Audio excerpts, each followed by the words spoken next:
Y gracias a los compañeros de Vox Guipúzcoa y Vox Álava que se han acercado a este acto. Y gracias sobre todo y ante todo a don Carlos Caballero Jurado, que con su solo nombre ha hecho que esta sala esté pues tan llena como está. Como no habéis venido a verme a mí, os voy a explicar muy brevemente lo que tenemos pensado hacer en esta tarde, que es, Iván presentará a don Carlos muy brevemente. Don Carlos va a hacer la exposición que ha preparado estas semanas anteriores con mucha ilusión, me consta, y luego entre Iván y Alejandro, y por supuesto todos los que queréis intervenir, si alguno de estos malditos micrófonos funciona, pues podréis intervenir para plantear y debatir sobre los mugrientos mitos usuales que la dictadura histórica nos está pretendiendo imponer durante todo este tiempo. Y al final, y tras escuchar el himno nacional, los miembros de la mesa van a firmar sus libros que ya están a la venta en la mesa de atrás, y os recomiendo que si los vais a comprar empecéis yendo ya ahora para que no nos pase como nos pasó el día de Luis del Pino, que tuvimos un tapón fenomenal al final del acto y luego para aquí para firmar. Y bueno, sin más, Iván, por favor, presenta al integrado. A ver si ahora se oye más o menos o no. Mal, ¿no? Vamos, bueno. Pues nada, buenas tardes. Yo soy el director de la Fundación de NAES, Fundación para la Defensa de la Nación Española. Al fondo ahí tenemos a Sara Vega, que pertenece también al patronato de la Fundación. La Fundación de NAES, pues como su propio nombre indica, busca el fortalecimiento de esta vieja nación llamada España a través de diversas actividades. Una de ellas es la que vamos a celebrar esta tarde aquí, estamos por supuesto encantados de venir a Pamplona. Y otra acaba de salir en redes, es que nos hemos sumado dentro de, como formamos parte de una plataforma de entidades cívicas, pues a una petición de moción de censura, ya que algún partido con fuerza para hacerlo no quiere dar ese paso. Entonces, esa es la utilidad práctica más inmediata, y luego hay una labor de fondo que entendemos que sería aquella que tiene lugar en actividades como la que nos une esta tarde aquí en Guadalajara. Entonces, el esquema es el que se ha dicho. Voy a presentar a Carlos Caballero. Él hará una intervención como gran experto que es, quizá el mayor experto en esta cuestión, y luego pues abriremos un pequeño debate que se ampliará al público, y ya pido de antemano, mi labor es un poco antipática, como siempre al moderador, que es el que tome la palabra, pedimos por favor que sea preciso, los protagonistas, el señor Caballero, y bueno, pues luego cuestiones puntuales y de detalle se pueden ver, pero no añadamos conferencias a la conferencia. Y paso, por lo tanto, a presentar a Carlos Caballero. Nos acompaña también, que no quería que se me olvidara, Alejandro Nolasco, gran experto que está inmerso en una tesis doctoral relacionada con este asunto y que tiene un libro muy interesante que está ahí al fondo, en el cual hizo una labor verdaderamente ímproba de entrevistar a los últimos 50 divisionarios, ya quedarán menos desde que se publicó el libro, casi todos están muertos, pero las motivaciones que van dando son muy reveladoras, ¿no? de qué lleva a esos españoles a ir a ese sitio, ¿no? Y a ese frente que en absoluto era precisamente unas vacaciones. Entonces, bueno, pues sin más voy a presentar a Carlos Navarro y a ceder la palabra. Por cierto, tengo que decir que nos conocimos en Santa Pola hace un par de años, porque la Fundación de NAES, junto con otras, pues también pertenece al protocolo de Santa Pola, que es pues una institución en la cual tratamos de fomentar el hispanismo desde muchos puntos de vista y haciendo actividades de todo tipo. Bueno, pues Carlos Caballero Jurado, nacido en Ciudad Real en 1957, es licenciado en Historia por la Universidad de Alicante, es especialista en Historia Militar, especialmente respecto a la División Azul y todo el frente del Este durante la Segunda Guerra Mundial, y tiene una vasta obra, quizá la que más tenga relación con lo que hoy nos reúne es el primer artículo que publicó sobre la División Azul hace ya 4 décadas largas, el tiempo pasa, que 20 años no es nada, decía Gardel, pero 44 a lo mejor ya sí. Y no ha dejado de trabajar sobre este tema desde entonces. Es autor de decenas de artículos revistas como Defensa, Serga, Revista Española de Historia Militar, Ares, etc. Su obra más reciente es Voces de la División Azul, que es un libro del año pasado, donde recupera 215 testimonios de divisionarios. Yo creo que ambos libros me parece que son complementarios y podrían dar una visión bastante acertada, una visión, por supuesto, personal de los protagonistas de aquellos sucesos. Reside en Alcoy y tiene en YouTube, pueden ustedes acceder a muchas de mis charlas. Como las presentaciones me gustan breves, yo dándole las gracias, le cedo la palabra y continuaremos un poco. Muchas gracias.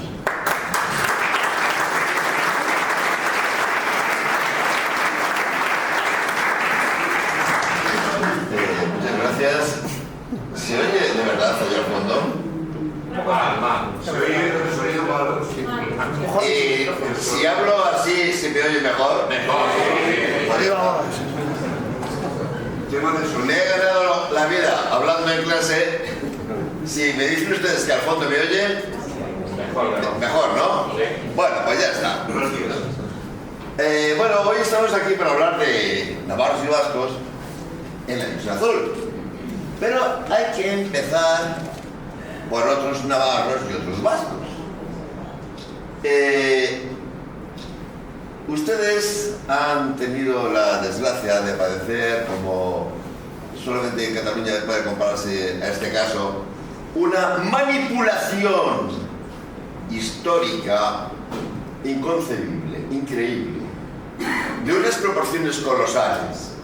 Aquí tienen 3 obras sobre vascos en la Segunda Guerra Mundial, alguna recientísima. Pues no se lo van a creer. En ninguna de ellas hablan de los vascos y de los navarros en la División Azul. La del centro, que es la más reciente, un libro de gran formato, todo fotográfico, dice esto en la introducción. Esta es la historia de los combatientes vascos desde el Ártico hasta el Pacífico. Bueno, ahí lo tienen ustedes. Esto es un proyecto de memoria para recuperar la historia. Todo lo que dice es absolutamente falso. Repito, todo lo que dice es absolutamente falso. Pero no es nuevo. Este libro me lo he querido traer en vivo y en directo porque es que si no la gente piensa que yo estoy loco y me invento las cosas. Pocos hechos históricos de la Segunda Guerra Mundial son tan conocidos como el desembarco de Normandía. Hollywood está ahí para algo, ¿verdad? Bueno, pues en este libro, este señor asegura que el primer batallón que desembarcó en Normandía estaba compuesto, ¿lo saben ustedes por qué? Por gudaris. Sí, sí. Es más, dice, no se sabe qué batallones más de los aliados desembarcaron en la misma forma, porque dice que como eran todos arranchales, entonces se echaron al agua y porque los demás estaban todos ingleses y americanos estaban todos mareados, pero los chicos estos, los arranchales de croquetos, yo ni mareo ni nada, se echaron y desembarcaron los primeros. Dice, no se sabe qué batallones aliados más desembarcaron de la misma forma, pero lo que es indudable es que el batallón de fusileros marinos vascos fue uno de los primeros. Yo le pago un mes a cualquiera de ustedes que me encuentre en una historia militar norteamericana o francesa o inglesa ese batallón. Sencillamente no existe, no existía, y lo presentan como el primero. Se puede tener más desparpajo, pero no es... Mira, este es un punto que tiene ahí el tío. Bueno, el librito este que antes comentaba ponía que era para conmemorar la acción del batallón Guernica en la llamada batalla de Pont-du-Gard, el 16 de abril. Pont-du-Gard está en la desembocadura del río Gironda, en Burdeos. ¿De acuerdo? Fíjense la fecha, 16 de abril del 45. Dice, como esta es la acción más importante que realizan los vascos en la guerra mundial, los gudaris, hay que conmemorarla. ¿De acuerdo? No hace falta saber mucho de la Segunda Guerra Mundial. El 16 de abril del 45, los norteamericanos y los soviéticos ya se han encontrado en el río Elba y se está combatiendo en Berlín. Burdeos está a 1500 kilómetros de allí. ¿Por qué deciden atacar esta bolsa de resistencia alemana que había quedado allí? Porque dicen, los franceses, dicen, Dios, no podemos ser tan cutres de que acabe la guerra y tengamos aquí guarniciones alemanas. Y entonces deciden que hay que atacar. Pero los franceses la guerra la han ganado sin pegar un tiro y deciden enviar a un batallón colonial, un batallón somalí de Djibouti, y dicen estos señores que después interviene el batallón Guernica para arrebatar y te dicen, había tropas de la Wehrmacht, de la Fuerza de Tierra, Kriegsmarine, Luftwaffe, SS, Hitlerjugend, lo que eran 4 matados que desde junio del 44 estaban ahí colgados, que no habían podido huir, ni más ni menos, porque si no, ¿qué sentido tenía? Es una acción militar absolutamente irrelevante, tan ridícula que yo, si participo en esa acción militar, me callo para siempre. No digo ni una palabra de que he estado ahí, porque el ridículo es espantoso. Oye, pues para esa hazaña conmemoran ese día. Estas cosas, bueno, este señor José Miguel Romaña, ustedes, como algunos ya veo que peinamos canas, igual se acuerdan de una siniestra publicación llamada Interview, ¿verdad? Entre otras cosas, señaló a algunas personas como peligrosísimos y después ETA le quedó 2 tiros. El presidente de la hermandad de caballeros legionarios de Vizcaya, creo. Por ejemplo, este señor fue el primer hombre, este señor que tiene esa imaginación delirante, que publicó en España, tras la muerte de Franco, un artículo para atacar a la División Azul. Se llamaba Cara y Cruz de la División Azul, en la revista aquella Interview. Luego estamos viendo ya mismo las 2 partes del problema. Una historia absolutamente inventada, tan ridículamente inventada, que da vergüenza ajena, y sin embargo desacreditar a los vascos que realmente sí que lucharon en la Segunda Guerra. Porque repito, estos libros no es que digan, bueno, también había vascos en la División Azul, es que no existen para ellos. Lo que pasa es que a cada mentira le llega su San Martín, ¿no? Y es muy posible que ustedes lo hayan oído por ahí. La guerra del Pacífico se ganó gracias a los vascos. Eso es también una cosa que se ha repetido en artículos, en libros, en exposiciones, porque al parecer la Marina norteamericana utilizaba el euskera para las transmisiones, ¿no?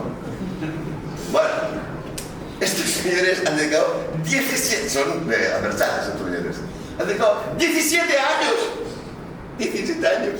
a investigar el tema para acabar diciendo, ¿por qué no? Claro, repito, a cada mentira le llega su San Martín. Y sin embargo, de los que no os quiero hablar es de los navarros y de los vascos, que sí que fueron héroes de verdad. Y esos fueron los que lucharon en los guerras. Ahí tienen ustedes un dibujo de José Baigorri Juarreno, un apellido bien a la vez, ¿verdad? Había hecho la guerra civil, se había quedado en el ejército, era teniente. Este es un auténtico héroe. En el dedo meñique del teniente Baigorri Juarreno había más heroísmo que en el batallón Guernica en el asalto a Assad. ¿Ven ustedes la historia del teniente Baigorri? Y es que se te saltan las lágrimas. Si alguno de ustedes quiere conocerla, le recomiendo el libro que escribió uno de sus soldados, José María Sánchez Viana. Este hombre estaba en la compañía en la sección de Baigorri, ¿de acuerdo? Un fuera de serie. Ahí les he puesto un poco de sus hazañas. Murió en combate en una acción por la cual a su batallón le dieron la medalla militar colectiva, pero atentos porque tiene la medalla militar individual, ¿de acuerdo? A Teniente Baigorri, la calle que tenía en Álava, se lo quitaron hace 4 o 5 años. ¿Qué consuelo me cabe? ¿Saben ustedes quién ha hecho ese dibujo? Alexei Lachtiar. Es un ruso que admira a la División Azul increíblemente. Yo digo, Alexei, pero si tú eres ruso, ¿cómo es posible que admires tanto a la División Azul? Y me dice, Carlos, no hay ningún ejemplo en toda la historia europea de un anticomunismo tan puro como el que encarnó la División Azul. Y él está haciendo un libro sobre divisionarios y me ha pasado este dibujo del teniente Baigorri, que en su ciudad le borran las calles, pero en Rusia tiene quien lo recuerde. Bueno, la forma correcta de abordar este tema sería desde el punto de vista de los estudios territoriales. Hay una infinidad de estudios territoriales sobre la División Azul. Algunos de regiones, otros de provincias, otros de comarcas, algunos de pueblos, incluso hay pueblos que tienen hecho un estudio, ¿de acuerdo? De los que están en territorios próximos a nosotros, a los que estamos aquí ahora, pues hay un estudio fabuloso, el de Cantabria, ¿vale? Hay otros escandalosamente malos, ¿no? El más próximo, en el caso que nos ocupa ahora, sería, que es publicado en el cielo, un capítulo sobre los divisionarios vascos en una tesis doctoral espantosa. ¿Se están haciendo? Sí. Está en la sala una persona que está haciendo el estudio sobre los voluntarios navarros. Luego, posiblemente nos llevemos una gran alegría, ¿no? Había otro que se estaba haciendo también sobre los voluntarios de Logroño, que está, yo lo veo muy parado, muy congelado, no sé si va a salir. Pero el caso es que dirán ustedes, estos estudios es lógico, pero entonces tendría que estar aquí hablando el señor que está haciendo ese estudio y no tú, que eres un manchego que vive en Alicante, ¿no? Bueno, pues resulta que yo creo que también desde allí podemos hacer alguna aportación, porque en Alicante tenemos una especie de equipos de trabajo y estamos con varios temas. Ahora viene la parte más sosa y más aburrida de la charla de hoy, porque es una sala de datos, ¿de acuerdo? Muchas tablas, voy a ser breve, se las he puesto porque no quiero que la gente piense que tengo una imaginación desbocada como el señor Romaña. Todo lo que yo les digo está sacado de documentación y elaborado de manera estadística, ¿de acuerdo? Hay un documento que se llama Revista de Comisario. Se le pasa a las unidades militares para establecer quién está, cuánto hay que pagarle y dónde se le paga. ¿De acuerdo? Entonces, ese documento para un historiador es fantástico. Y tenemos la Revista de Comisario del contingente inicial de la División Azul que se le pasó en agosto del 41 en Grafenberg. ¿De acuerdo? Muy bien. Así vamos a ver cuántos navarros y cuántos vascos había. Esos que no aparecen en estos libros, resulta que sí que existían. Y se me bueno, lo primero es que cuando se creó la División Azul, deben ustedes recordar que esto se hizo a la carrera. Se produce el ataque alemán, va para crearlo y a los 15 días estaban saliendo ya de España 18.000 hombres que hay que reclutarlos, encuadrarlos, organizarlos, ¿de acuerdo? Entonces, esto genera que hay un cierto desparrame documental, ¿de acuerdo? No se hizo un proceso así pausado, tranquilo, organizado. Hay una instrucción que da el ministro del Ejército sobre cómo se tiene que reclutar el contingente por regiones militares. Saben ustedes que en ese momento había 8 regiones militares, más el protectorado. Ahí tienen en rojo los contingentes que se asignan a la 6ª región militar y por tanto a Navarra y las Vascongadas, ¿de acuerdo? 55 oficiales, 131 oficiales, Eso da un total de 1.517 que tenía que salir de esta región militar. Sin embargo, cuando volcar los datos de 18.000 personas, nos ha llevado su tiempo. Y no excluyo errores de detalle. Cuando volcamos los datos, nos damos cuenta que reclutados en la sexta región militar, en Grafenberg, cuando se pasa el servicio militar, no solamente no hay individuos, es que hay más. Hay 1.621, ¿va claro? Bueno, ¿qué se le encargó a la sexta región militar?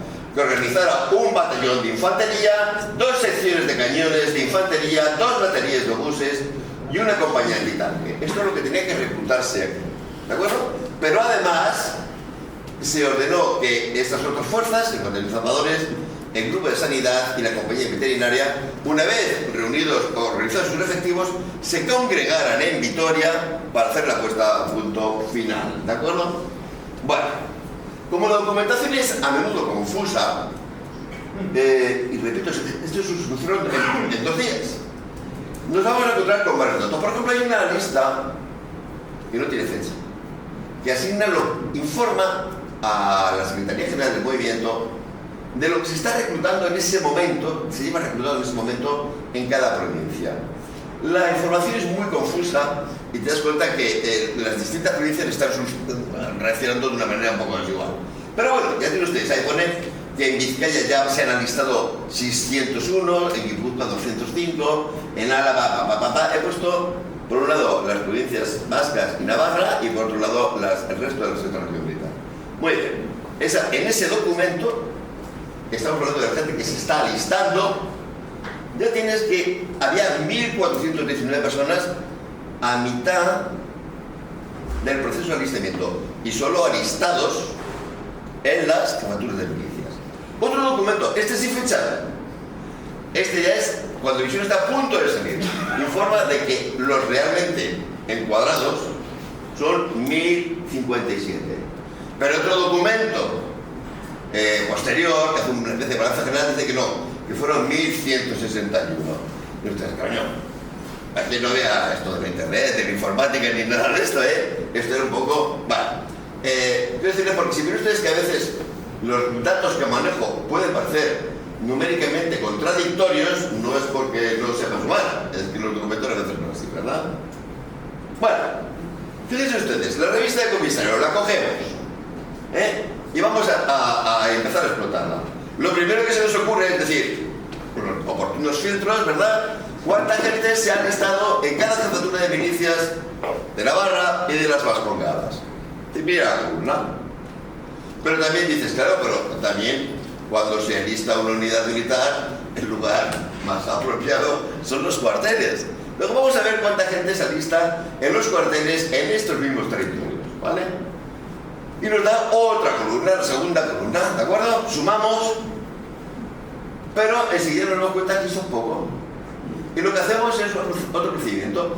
Como en la revista había que hacer constar la dirección de la persona que iba a recibir la paga en España, lo que hacemos es pedir los datos por provincia para pago de haberes. Y nos encontramos que en Navarra aparece en 260 ocasiones, Vizcaya en 333, Guipúzcoa en 251, Álava 134 veces. ¿De acuerdo? Esto es lo que nos encontramos. Solamente esta cifra del primer contingente ya multiplica por bastante todos los efectivos de ese inexistente batallón. Pero vamos a ver los alistamientos en el año 41. Esta es la fuerza que está presente en Grafenberg, ¿de acuerdo? Se lo digo porque no es, ni mucho menos, el número de personas que se han presentado. Las jefaturas de milicias se disolvieron en el año 44 y cada una hizo lo que le dio la gana con su documentación. Se lo digo por lo siguiente: la de Alicante, muy formalitos ellos, cogieron toda la documentación y la enviaron al bloque. Otros dijeron, no, voy a enviar solamente la documentación de los que han ido realmente a Rusia. Pero en Alicante dijeron, no, todo el bloque. Entonces yo sé perfectamente que en Alicante, el verano de 1941, junio y julio, se presentaron voluntarios 1.400 personas. Y también sé cuántos llegaron a estar en Grafenberg. 140. ¿Es esa proporción de 1 por cada 10 que se presenta voluntario extensible a toda España? Francamente, no lo sé. Como no tengo toda la cuestión de todas las provincias, no lo puedo afirmar. Pero que es una extrapolación creíble y fundamentada, ¿de acuerdo? Entonces, cuando ven ustedes solamente 260 en Navarra, esos son los que llegan a ir allí. No tenemos la información de momento, aunque igual alguien nos da alguna día y la descubre, lo que se presentó a voluntario, ¿de acuerdo? Ahí tienen ustedes los datos. Por un lado están las provincias y por otra parte me he molestado en poner las capitales, distinguiéndolas. ¿Esto por qué? Verán, hay un montón de mitos, cosas que alguien afirma sobre la división azul y los demás repiten. Una afirmación muy extendida es que tanto en Navarra como en las Vascongadas hubo un poco alistamiento en el mundo rural, porque este estaba muy controlado por la estructura política del tradicionalismo. ¿De acuerdo? Y entonces eso generaría que tanto en las Vascongadas como en Navarra el reclutamiento fuera masivamente urbano. Bueno, ahí tienen ustedes los datos. Efectivamente es masivamente urbano. Pero, y esta es una de las razones por las cuales yo me atrevo a hacer afirmaciones sobre esos territorios, es que ocurre lo mismo en Alicante. De los 140 que salen de Alicante al final, 110 son de Alicante y 30 del resto de la provincia. Cuando, si ustedes conocen Alicante, hay poblaciones en Alicante que son más grandes que la capital. Hay gente importantísima. El mismo alcalde de Alcoy, era el alcalde de Alcoy, la ciudad más industrial del Ete, no consigue plaza, se va del 7º batallón en marcha. Entonces, que esto en Navarra incidiera, o en Álava incidiera, el boicot de los carlistas, en que fuera un alistamiento puramente urbano. Miren, la razón es mucho más sencilla. Esto se organizó en 2 patadas. Y era mucho más sencillo reclutar a la gente de las ciudades que estar ahí en mitad. Que de pueblo. ¿De acuerdo? Aquí tienen ustedes los datos, ni se van a acordar de todos, ni lo voy a enumerar todos, pero es para que ustedes vean que no me estoy inventando nada, ¿no? De hecho, me he tomado la molestia de volcarlo por ayuntamientos. Aquí puede que patine un poco, porque tampoco soy tan experto en Navarra, pero yo creería que si no está el 50% de los ayuntamientos de Navarra, ¿verdad? Bueno, ven que la división azul de lo más extensa, gente que de casi cada pueblo, seguro que hay gente que algún pueblo no sale, pero bueno. Y lo mismo vemos para Álava, ¿de acuerdo? Gente que declara a la provincia de Álava para el pago de los papeles. Administración del ejército, 49. Administración de provincias, 85. Total, 134. Y están distribuidos entre todos estos pueblos. Yo creo que este es 50% de los municipios de Álava puede ser. Yo creo que sí. Y 30. Por ahí. Pero bueno, a lo que vamos. Siempre verán que las capitales destacan muchísimo, ¿de acuerdo? Pero es que esto ocurre en Guipúzcoa, en Álava, en Vizcaya y en Alicante. Y en Murcia. No le demos más vueltas. Y aquí los datos de Vizcaya. ¿De acuerdo? Repito, básicamente, ni ustedes se lo van a empapar todos, ni yo os lo voy a repetir, es que vean que esto está trabajado de una manera muy sólida. Bueno, pero otro tema es, ¿y qué significan estos datos en comparación con estas provincias? Con otras provincias. Entonces, la 6ª región militar tiene Navarra, tiene las 3 provincias vascongadas y tiene otras 4 provincias. ¿De acuerdo? Entonces, vamos a ver qué proporciones hay. Y ves que, salvo hay un caso excepcional, que es Santander, que estaban todos locos, se fue a Rusia, media provincia. En el caso de los restantes casos, verán que hay una escala, y que el número de voluntarios se corresponde con bastante proximidad con la población de la provincia. De hecho, incluso les he añadido una última columna donde se consignan los datos de cuánta gente estaba asignada al cupo provincial a la caja de reclutas provincial.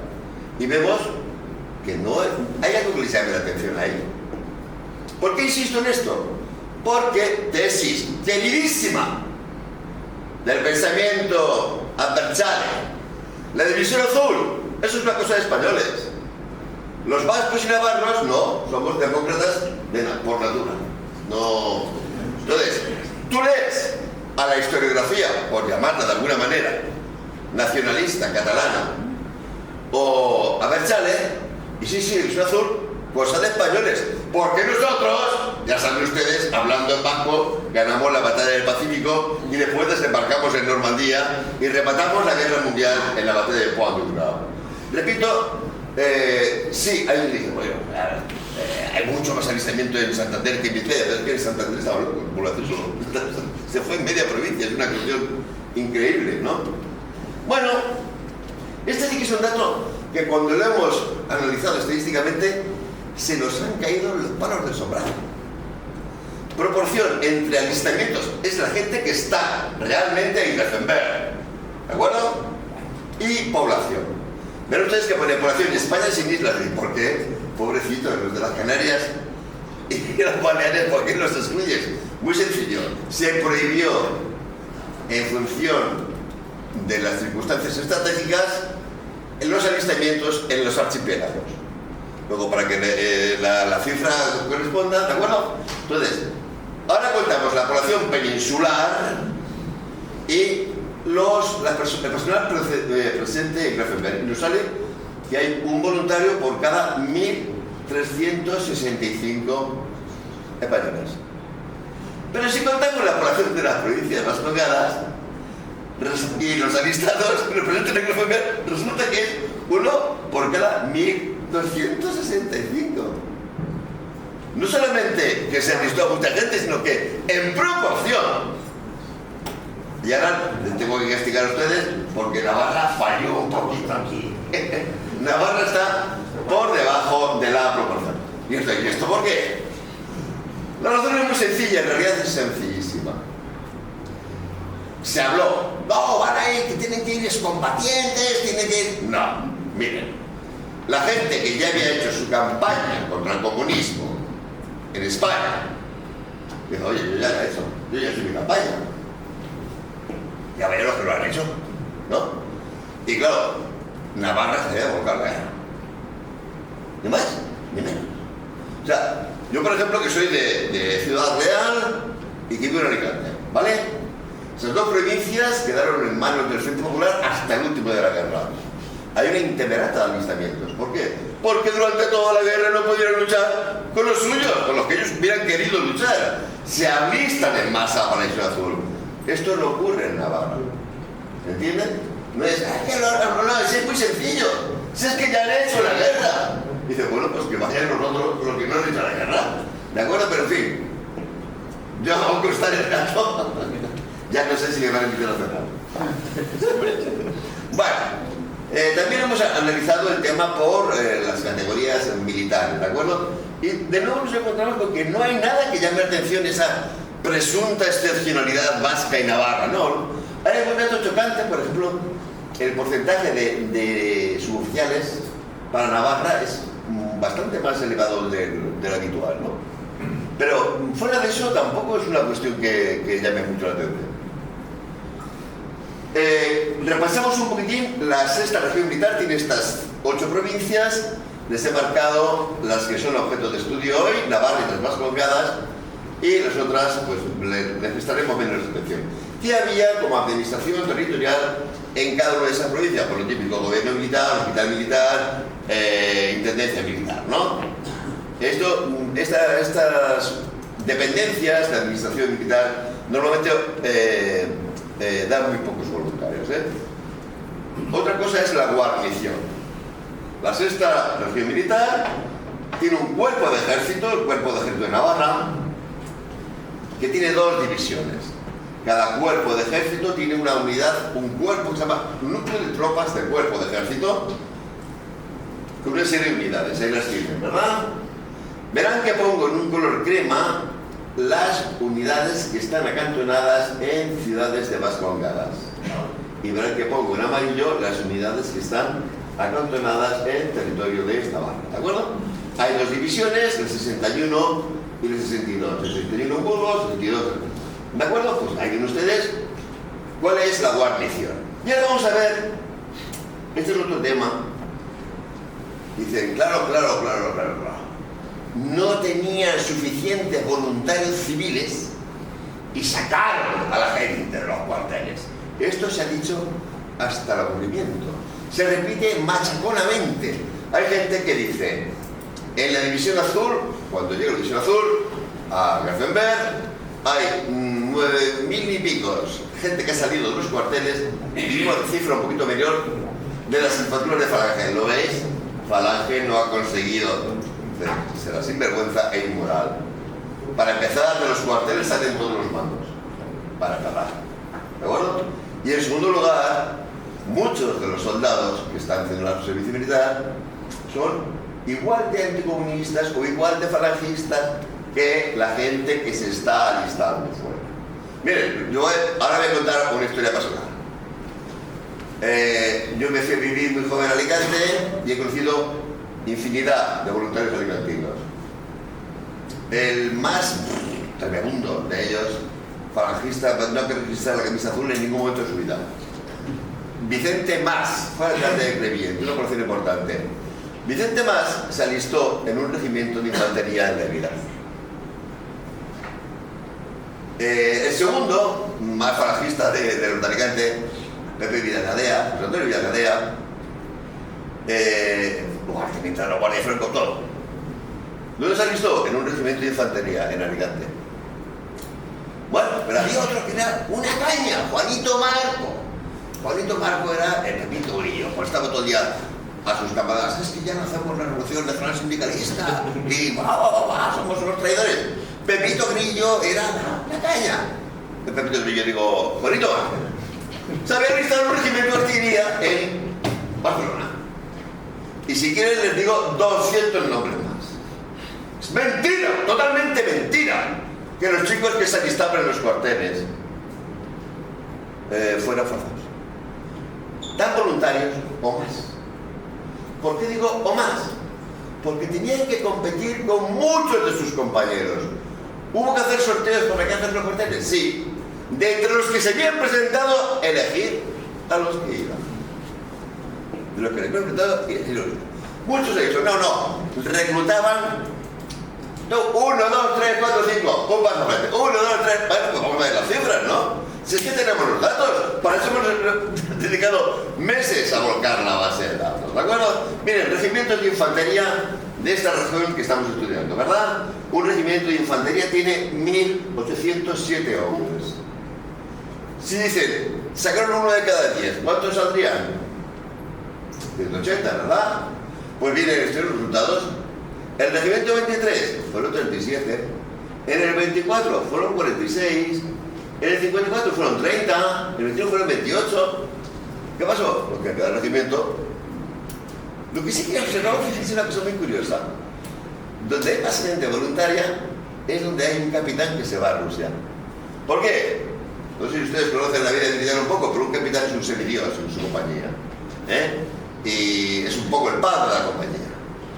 ¿Qué ocurre en muchas unidades? Se va el capitán y dicen los tenientes, ¡mi capitán, no, vamos! Y dicen los sargentos, ¡no, también! ¿De acuerdo? Es muy curioso ese fenómeno, ¿de acuerdo? Pero dicen, no, es que las lecciones en los cuarteles eran horrorosas. Vamos a ver otro ejemplo.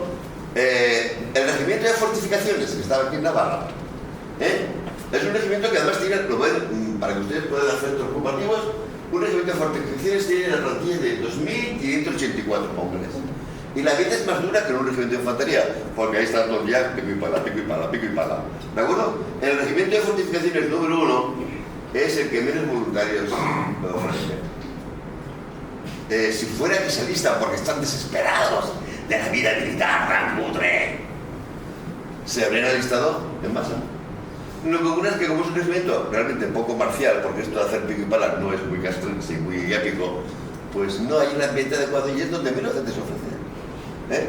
Ven ustedes entonces como todos estos tópicos, en cuanto a los sometes un análisis riguroso. Bueno, ¿y dónde van los chicos? Bueno, ya les he dicho que se formó un regimiento de infantería y también una compañía antitanque. Y se mandó gente artillería. En azulito claro les he puesto el lugar donde se concentra el grueso del contingente de Vascongadas y de Navarra. Primer batallón del 262, la primera compañía del grupo antitanque de abajo y el cuarto grupo de artillería. Esto es donde se va a concentrar la aportación de la sexta región militar y en concreto de los Vascongados. Otro caso muy curioso.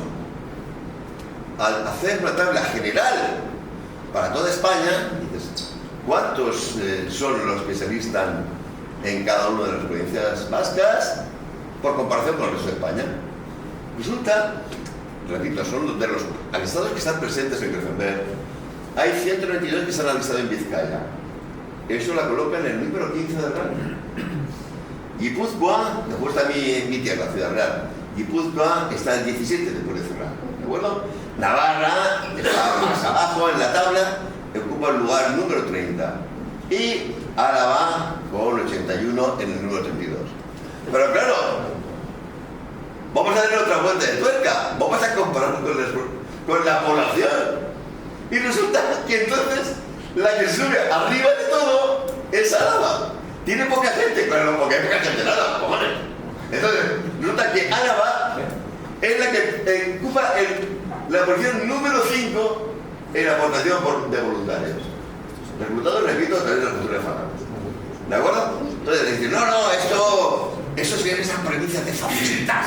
Y yo qué sé, Valladolid, algo así. No, más en las provincias vascongadas que en muchas provincias de esas con el pecado original. Bueno, verán que hago distintos cómputos. Mirad, Carlos, nos vas a marear.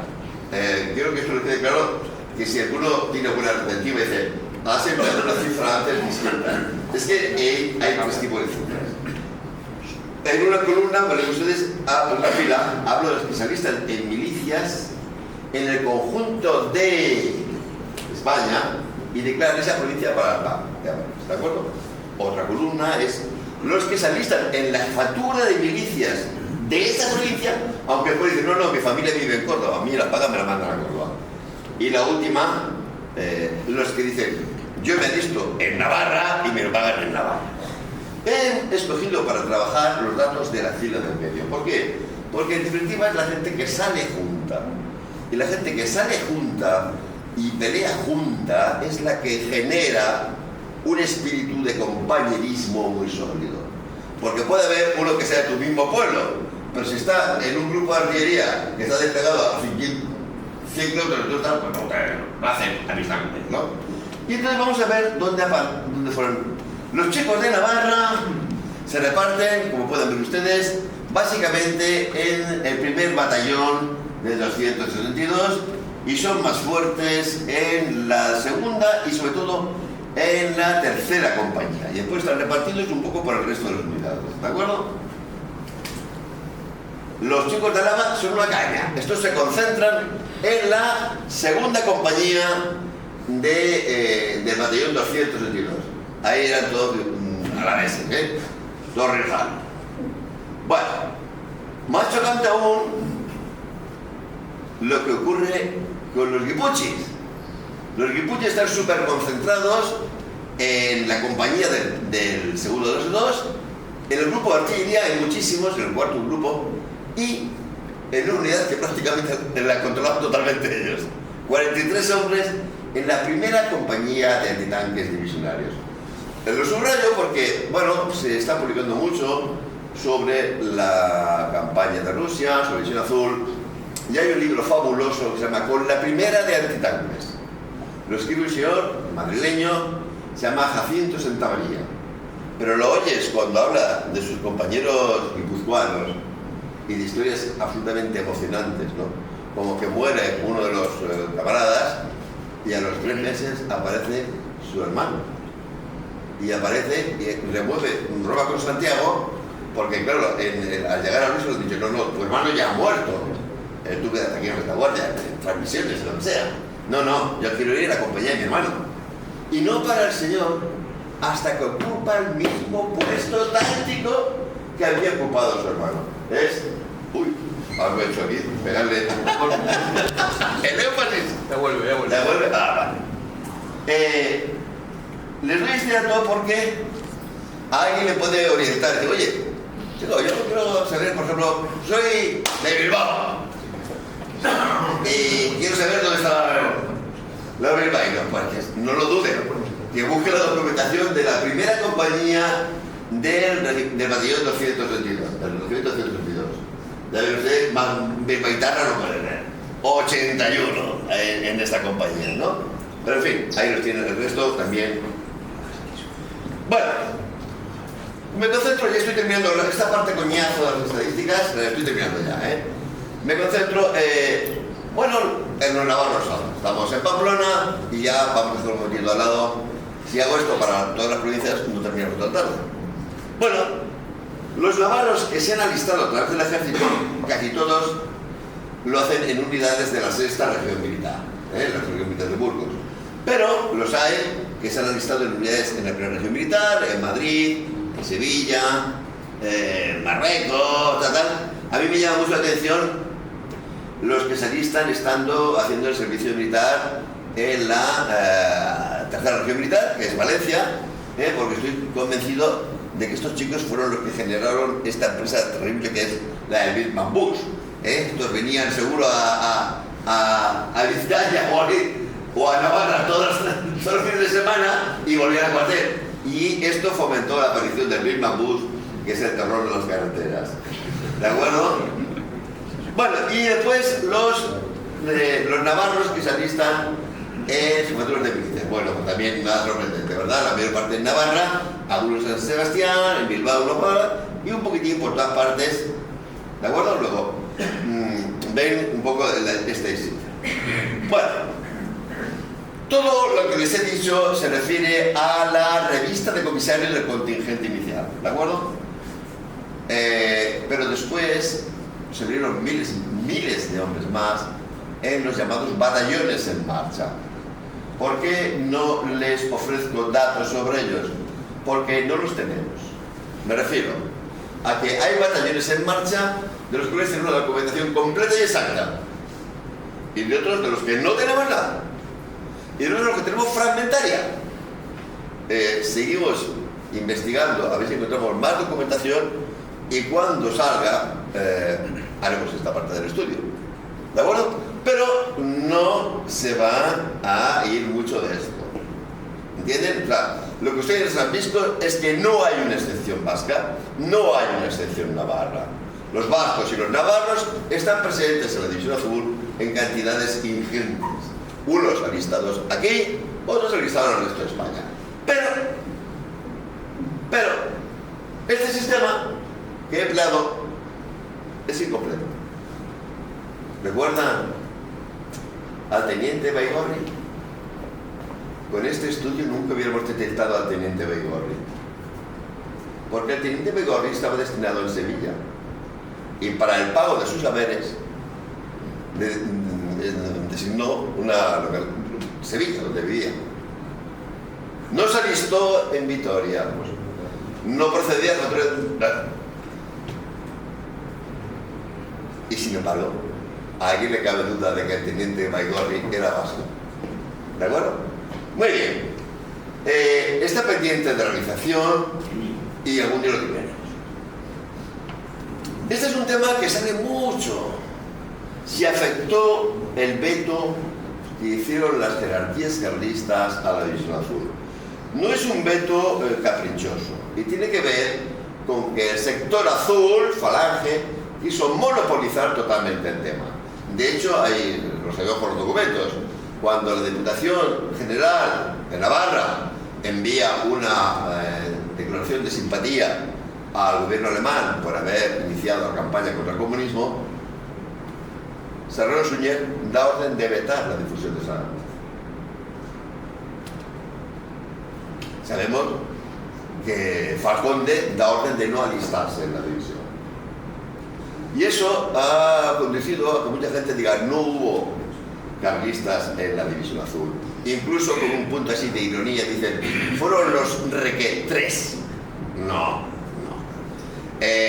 Las personas que están dedicadas a estudios biográficos, como ha hecho Alejandro con este libro de los últimos 40, o estudios regionales, han detectado que hay muchos más carlistas de los que en principio podíamos imaginar. Sigue siendo un tema pendiente de estudio, ¿de acuerdo? Pero les he querido poner esa fotografía de 3 divisionarios que han regresado de Rusia y están en la redacción de la revista Hierro, han ido de visita. Se lo digo porque verán que uno de ellos en la camisa azul lleva ostensiblemente el aspa de San Andrés, lo cual identifica claramente su origen. Bueno, cierro este capítulo. Ya no van a haber más cifras, descansen. Ahora hay un capítulo muy curioso en la historia de División Azul, que es el paso por las Vascongadas, también por Navarra, pero sobre todo por las Vascongadas, de los contingentes que iban y venían a Rusia. La frontera de Irún era la que comunicaba con la Francia ocupada por los alemanes. Entonces los alemanes decían, no entra nadie por la Francia de Vichy, todos entran por la Francia que los ocupan. ¿De acuerdo? Eso significa que por aquí, por Irún, pasaron 45.000 hombres y volvieron 40.000. ¿De acuerdo? Y es extraordinariamente significativo lo que cuentan de ese paso. ¿Por qué? Porque hay una cosa que les llama la atención y es el calor popular de la recepción. Les he puesto unos cuantos ejemplos.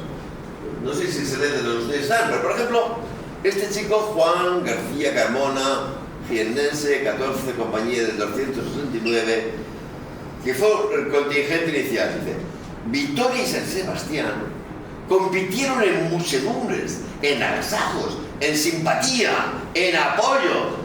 Aquello era la gloria. Ya, hombre, sí, esto es julio del 41, la guerra era para los alemanes y...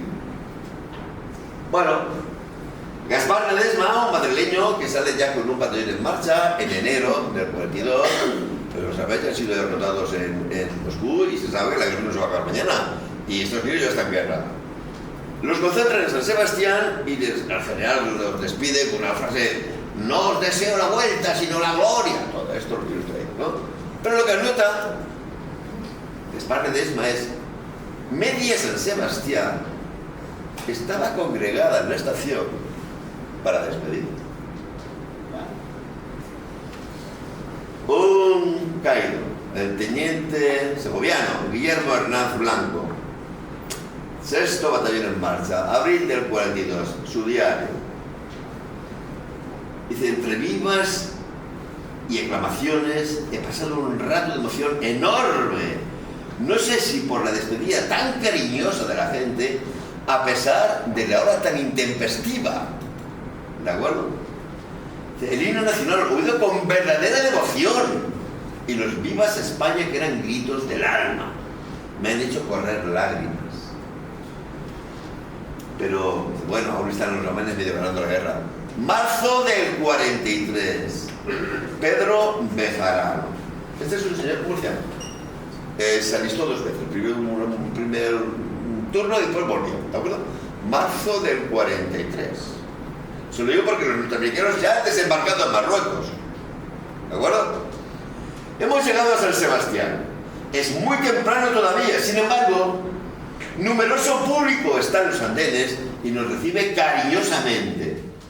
Si soy sincero, diré que no esperaba dar recibimiento, porque por esta ciudad ha pasado todo, han pasado miles de divisionarios, ¿no? Y pasan también todos los especiales repatriados. Bueno. Y a volver les reciben también. me gusta ponerla porque es de un paisano mío. Es Félix de Almagro, 4º batallón de repatriación. Llega en julio del 42. Dice, a un matrimonio en San Sebastián, que estaba en la estación con sus hijos, que nos mostraban con orgullo, les dije que si podían llamar a mis padres para decir que ya estábamos en España. Pues un telegrama, mejor dicho. Dice, sí, dame eso, tal. Se lo va a pagar. Dice, no nos pagas nada. Dice, nos lo merecemos todo, tú no tienes que pagarme nada. Fíjate, sencillo, señor de San Sebastián, lo que le dice a un chico de Almagro al cual no he visto en su vida. Jacinto Santa María, este hombre es de esta compañía de Titán que nos debía tantísimos guipuzcoanos. El 8 de septiembre regresa a la frontera franco-española, la ciudad lo recibe, Irún, disparando cohetes, bandas de chistulanes, grupos de muchachas, recepción femenina, ofrecimientos de todo el público, San Sebastián, Vitoria, España, ya todo es mío. Fíjense qué pasión captan ellos en la recepción. Este es José María Pascual Taroncher, un brigada músico, no es un... Bueno, dice, en octubre del 42, llegamos a Irún, donde tuvimos un grandioso recibimiento, en San Sebastián se nos hizo el recibimiento oficial, bandas de música, banderas, resultando algo extraordinario, por la multitud que nos aplaudía a nuestro paso y por la lluvia constante de flores que caía sobre nosotros. Amancio Alonso Álvarez, este se repliega ya en Vuelo a España en noviembre del 23. Este es un tío de esos, muy zapalante, muy valiente, muy valiente. De noviembre del 43. Se lo digo porque, por ejemplo, Mussolini ya ha caído. Que en San Sebastián nos esperaba una gran multitud de gente que nos aclamó con gritos patrióticos. Un gran recibimiento, un gran banquete. Pero el que impresiona más es este mismo Pedro Bejarano que decía antes, cuando ha ido esta segunda vez, ahora vuelve en diciembre del 43. Ya estamos en España. El pueblo nos saluda con entusiasmo, sin que la multitud de expediciones que han visto pasar haya hecho enfriar el entusiasmo que están demostrando. Con lágrimas en los ojos, muchos correspondemos a esta manifestación cariñosa. Bla, bla, bla, bla, bla, bla, bla, bla, bla. Ahí tienen ustedes. ¿De acuerdo? Este es otro grito. Oh, Franco los mandó allí y después cuando los trae no los recibe ni Dios. Mentira. Diciembre del 43 a este hombre se le saltan las lágrimas de emoción de cómo los están recibiendo. ¿De acuerdo? En fin. Y me dijo el jefe, dice, ¿y no hay fotos de esto? Dije, ¿qué sé fotos? Las fotos no son de ningún archivo conspiranoico, están en la Fundación Cucha, ¿de acuerdo? Las tienen ahí en un revoltijo y no las tienen debidamente datadas. Pero supongo que preferirían que no se hablase mucho de esto. Hace falta un esfuerzo para datarlas, ¿no? Y tienes que fijarte en los personajes. Esto es el primer batallón de repatriación que llega, lo manda el coronel Pimentel, y entre la gente que va a recibirlo, pues está, ahí lo verán ustedes, vestido con un uniforme blanco, está el famoso Dionisio Ridruejo. Ya ven ustedes cómo está la estación. Aquí tienen, bueno, los andenes, aquello, ese Ridruejo que se pasea por allí para saludar a sus cámaras. Él había sido evacuado antes, había sido visionario, había sido evacuado antes por enfermedad. ¿De acuerdo? Pero bueno, dice, tío, es el primer batallón de repatriación, ¿no? Ese es el segundo batallón de repatriación. En el archivo Cucha están todos puestos juntos. Pero claro, cuando uno dice, no, hombre, si este es Gómez de Zamalloa, que están aquí recibiendo, Gómez Zamalloa es inconfundible. Tiene la laureada y medalla militar individual. No puede confundirlo. Ahí ven ustedes la recepción, que tampoco se queda corta, ¿de acuerdo? Bueno, aquí ese día el fotógrafo tenía la vena romántica y se puso sobre todo de los besos y a las novias y a las madres, ¿no? Este es del 4º batallón de repatriación. como la gente no tiene... Perdón por la presión. Lo digo porque hay un general ahí que pasa revista y dicen, el general que manda a los repatriados pasando revista. No, ese es el gobernador militar de San Sebastián, ¿de acuerdo? El que manda el batallón está abajo, es el último, es Rodríguez Vica, había mandado el primer grupo de artillería, ¿no? Ven ustedes que la estación no está precisamente vacía, ¿verdad? Pero es que aparte de los batallones de repatriación o de marcha, había muchas pequeñas expediciones. Por ejemplo, gente que estaba, le habían dado de baja para el servicio militar, por las heridas, y venía a utilizarse en España, ¿no? Esto es de la llegada de un contingente de evacuados, ¿no? Y ven, lo mismo, la gente está ahí. Bueno, miren, un batallón tras otro, va pasando y nunca les va a faltar el calor de la gente. Bueno, el calor y algunos pinchos, ahí lo tienen ustedes de arriba, que estos chicos dicen que bien, llegamos a casa y nos ponen nuestros pinchos aquí arriba, ¿verdad? 27 batallones en marcha, 30 batallones de repatriación, innumerables expediciones de pequeña envergadura, siempre fue el mismo espectáculo. Bueno, miren, cuando llegó el primer batallón de repatriación, en Madrid se montó la de Dios. Una recepción popular inmensa. Al ministro Varela le dio mucho miedo. Y por otra parte, las ciudades dijeron, joder, Madrid siempre chupando todo, joder. Queremos recibir también batallones de repatriación. Y se decidió que cada batallón de repatriación iba a realizar lo que se llama la dislocación, disolver el batallón, en una ciudad distinta. ¿De acuerdo? Hubo batallones en Zaragoza, en Valladolid, en Segovia. El segundo se disolvió en Vitoria. Yo estoy convencido de que muchos de ustedes reconocen esa plaza que hay ahí arriba a la izquierda, ¿verdad? La Plaza de España en Álava, ¿de acuerdo? Donde se hizo la misa de campaña. Pero lo increíble es el pedazo de desfile que se montó para recibir al batallón. La guarnición, por supuesto, falange, que es muy curioso. Dice, claro, esto es la falange de Vascongadas, porque la falange en otras partes de España, francamente, si podía esconder el aspa de San Andrés, la podía. Pero aquí, evidentemente, no. Pero sobre todo, las fotos de la formación, se ve a los chicos lo ufanos que están, lo contentos que están de la aclamación que están recibiendo. Y abajo tienen la comidorra que se pegaron. Los chicos que están absolutamente satisfechos, diciendo, da gusto así, da gusto volver a casa, ¿verdad? Hay más cosas que vincularon a la división con las provincias vascas, y es que, por ejemplo, había que descargar un poco el sistema hospitalario en Alemania, y una de las formas era a mandar a gente a hacer ya la convalecencia en España. Se estableció un hospital para la división en San Sebastián. ¿De acuerdo? Ahí está, ven ustedes, honor, la división adulta. Esto corresponde a la visita que hace Ridruejo al hospital. ¿De acuerdo?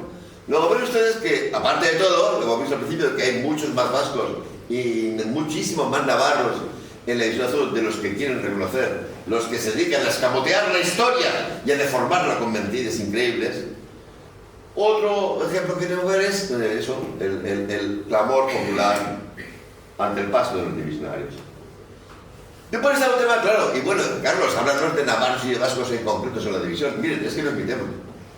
Eso tiene que hacerlo quien está estudiando el tema de navarros y vascos.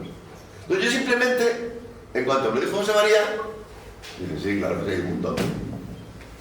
Son los que me han venido a la cabeza, sin hacer ningún esfuerzo de concentración, ¿de acuerdo? Miren, no es divisionario, pero hay que citarlo, porque este señor, bilbaíno, y sin embargo acabó sus días aquí en Navarra, sus fondos están depositados, su archivo en la biblioteca de la Universidad de Navarra. José Luis Arrese Magra, era el secretario general de Falange en ese momento, fue el que acuñó el término división azul. Todo el mundo dice, Serrano Suñer. No, mire, Serrano Suñer era un fantasma. Se le dio un calentón, y después se desinfló enseguida con el tema de división azul. El que siempre la apoyó hasta el último día fue Arrese. Que yo lo comentaba antes con Luis, señora, al cual tengo muchísimo respeto porque cada vez que veo en España esas plaquitas del Instituto Nacional de Vivienda y pienso en los millones de familias españolas que han vivido en esas casas, ¿no? Y que, bueno, cada uno tiene sus manías. Como yo soy profesor de historia, lo último que he descubierto que me encanta sobre él es que encima era un gran historiador del arte. Es una gran... Pero bueno, ahora ya nos centramos en divisionarios. Vamos a ver qué divisionario conozco yo, así a de pronto, que se llama, ni más ni menos que el jefe del Estado Mayor. Estado Mayor grande y su segundo es el jefe del Estado Mayor, Luis Zanaón Andaluz bilbaíno. Una tremenda carrera militar que llegó a Trinidad, mandó la Guardia Civil también. Bueno, y de pronto me sale el siguiente nombre y digo, coño, y el último que manda el Estado Mayor de División Azul y que después se queda mando ya el conjunto de esa pequeña unidad sucesoria es Antonio García Navarro, Pamplonica, ¿entienden? Y me dio por saltar a la cabeza, esto fue lo que iba contando, por un señor que estuvo en División Azul, fue ministro, Antonio Ibáñez, atento, fue ministro ya con la democracia, ministro del Interior, Antonio Ibáñez Freire, capitán en la División Azul, ¿no? Y me iban saltando nombres, pero bueno, naturalmente me tuve que centrar, enseguida se me fue a la cabeza este hombre, Enrique Sotomayor Gipini. Es una familia que está a caballo entre Bilbao y Madrid, ¿no? De hecho, a él la guerra civil le pilla en Guecho, porque la familia, como estaba tan metido en los líos políticos en Madrid, dice, no, tú a casa. Bueno, cuando las tropas nacionales entran en Guecho, donde estaba, él se incorpora como un gran activista al SEDU. Este hombre, todos los que lo conocieron, dijeron de él una frase. Dijeron, después de verlo visto, y verlo visto con la fe con la que hablaba, dicen, este hombre es el nuevo Ignacio de Loyola. Es increíble. Tenía una cabeza, hizo la carrera de Derecho en 2 años, ¿no? Fue el promotor de la idea del Frente de Juventudes. Cuando se creó la División Azul tenía un cargazo en Falange, dirigía el periódico Falange en Sevilla. Puede haber dicho, yo me quedé en mi casa. Se fue. ¿Dónde? ¿A Cuartel General? No, a pegar tiros. ¿Qué le pasa a este señor? Muere combatiendo en Posada. Pero no combatiendo porque le ha pegado una bala. ¡Ay! No. Con tal heroísmo que recibe la medalla militar individual, que es la segunda en importancia después de la laureada. ¿De acuerdo? No hay ni un solo divisionario que no esté de acuerdo con que es el prototipo del divisionario. Y es un bilbaíno. ¿Saben ustedes? Hasta no hace tanto, el hospital de Cruces en Baracaldo llevaba su nombre. Ya, por supuesto, dentro del proceso de ese desmantelamiento de la memoria. Pero bueno, es que hay muchos más, porque resulta que tienes a Fernando María Castilla de Maíz, bilbaíno. Atentos, este señor se fue a la División Azul siendo catedrático de Derecho Internacional. ¿Por qué? Porque había estado toda la guerra, lo habían tenido, había tenido que estar escondido para que no lo mataran. Digo, pues ahora que me voy. Un cerebro. De hecho, los historiadores de la diplomacia española te lo dicen, este es el hombre que crea el ministerio, realmente el Ministerio de Exteriores. ¿De acuerdo? Y muy curioso, porque hay divisionarios, no podemos negarlo, que después han dicho, uy, esto políticamente no suena muy bien. Yo voy a correr un tupido velo. No. Este daba conferencias en universidades norteamericanas y dice, no señores, yo estaba en la División Azul. Una cosa. Otro que, bueno, a mí que me hace mucha gracia, me gusta mucho, Álvaro de la Iglesia, ¿no? Con el director de la Codorniz, aquella inolvidable, con unos libros de humor que ya no están de moda, pero bueno, era un gran escritor. Coño, en la Tierra de San Sebastián. Estuvo en la segunda de las Titancas, claro, libros. Increíble esto. José Luis Pinillos, un hombre clave en la cultura contemporánea española, el creador de la psicología moderna española, académico, y al cual durante los últimos 10 años, cada vez que aparecía hacían pintadas poniendo pinillos con las dos S al final para subrayar que había estado en la División Azul, donde fue Cruz de Hierro, ¿no? Y no solamente en el componente terrestre, en el componente aéreo, pues claro, evidentemente me viene a la cabeza Esteban Ibarretxe, de la primera Escuadrilla Azul, Camisa Vieja, o también Estanislao Segurola, que cayó en Rusia con la quinta escuadrilla, ¿no? Y repito, si me hubiera puesto a buscar más nombres, o sea, me salió mucho más, pero es que eran los nombres que me salían a la cabeza. Pues claro, me salió, aquí todo el mundo lo conoce, claro, Miguel Javier Urmeneta Arjarnate, que fue alcalde de Pamplona. Bueno, creo que en Navarra lo fue todo, ¿verdad? Mandó una compañía en Rusia. Volví a hablar de él. Y me salió también inmediatamente el nombre de Vicente Ibarra Vergé, porque es una de las grandes familias vizcaínas, ¿verdad? Ya era capitán, cuando se fue a Rusia ya era medalla militar individual, no tenía ninguna necesidad de ir a Rusia. Un Ibarra Vergé. Pues bueno, todos saben que su hermano Javier lo mató ETA. Y cuando me salió ese nombre, evidentemente se me fue la cabeza, igual hay más, por eso es que yo recuerdo. Vicente Rubio Ereño, asesinado por ETA. Una biografía espectacular. Estuvo toda la campaña rusa, del 41 al 43. Era camisa vieja de Falange y se alistó como el sargento que era. ¿De acuerdo? Ya saben ustedes que ETA lo mató de una manera indecente, claro. Y, bueno, también no es nacido en el País Vasco, pero ya me conocen ustedes con esos apellidos de donde era su familia. Guitarte Irigaray. José Miguel Guitarte Irigaray era cuando se alistó a Rusia como soldado y estuvo pegando tiros como soldado y ganó la Cruz de Hierro como soldado. Era el jefe nacional del SEU. ¿Qué necesidad tenía de ir? Pero si él le dice a sus seguidores, vamos a ir a Rusia, él se va, el primero. Murió un poco después de volver, como consecuencia de enfermedades contraídas en la campaña. Y sin embargo, posiblemente, el hombre que más se ha hecho por la División Azul, me refiero a Vasco o Navarro, es este hombre, al cual quizá algunos de ustedes no conozcan. Fernando Vadillo Ortiz de Guzmán, a la vez. Es el Homero de la División Azul.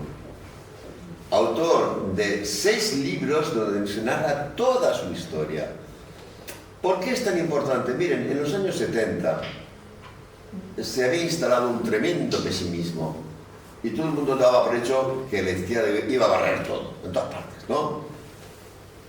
Había caído el régimen de Salazar, el régimen de los coroneles, había caído Vietnam, todo el mundo daba por hecho que con la muerte de Franco aquí iba a ser... La gente no quería hablar de la División Azul. Hasta que salió él. ¿Cómo que vamos a hablar? ¡Por supuesto que vamos a hablar! Y contó esta historia que cuando falleció yo no pude encontrar otra forma de definir a Fernando Vadillo como la fuente en la que todos hemos bebido. Si ahora, a día de hoy, estamos en una situación en que se publican 20 libros al año sobre División Azul, no les quepa a ustedes la menor duda que es emulando la obra de este alavés, de Fernando Vadillo Ortiz. Bueno, pero hay más cosas aún. Resulta que en España, el régimen de Franco tenía una delegación nacional de excombatientes y los que eran excombatientes pues estaban ahí encuadrados. Pero los divisionarios se dieron cuenta enseguida de que aquello era un organismo burocrático, inútil, y fueron atentos, y esto es increíble. El primer núcleo de veteranos militares españoles que tenían sus propias hermandades. Aparte, ni siquiera la Legión tenía hermandades de la Legión. Y esto, ¿quién lanza el impulso? Es un alavés, pero de adopción. Es José Pedreira Vega, gallego. Se estableció aquí en Navarra, en Álava, y era presidente de la hermandad de Álava, ¿de acuerdo? Ahí tienen ustedes, hubo hermandades en Navarra y en las provincias más conjugadas, hacían actos conjuntos, este banderín de aquí es de un acto en conjunto. Bueno, luego las hermandades, la historia de Visión Azul, no solamente la historia de Visión Azul, sino la historia de las hermandades de Visión Azul, es incomprensible sin las vascongadas y sin Navarra. ¿De acuerdo?